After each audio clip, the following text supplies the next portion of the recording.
যারা ধর্মের দোহাই দিয়ে মানুষের কাছে ভোট চায় তারা হীন রাজনৈতিক পরিচয় দিচ্ছে বলে মন্তব্য করেছেন বিএনপির স্থায়ী কমিটির সদস্য মির্জা আব্বাস।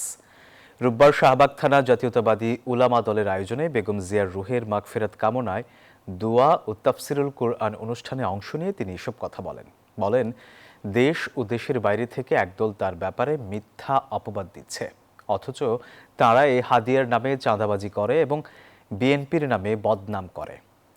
যারা অপকর্ম করে তাদের আইনের আওতায় আনারও আহ্বান করেন তিনি। দেশে যে অপকর্ম হয় না এই কথা তো আমি বলি না, হয়। এই দায়িত্ব এই সরকারের, যারা এই সমস্ত দুষ্কৃতিকারীদের ধরে নিশ্চয়ই শাস্তির আওতায় আনা উচিত, কিন্তু সেটাও হচ্ছে না। চাঁদাবাজি করছে সবাই মিলে, সব দল, নাম হচ্ছে বিএনপির।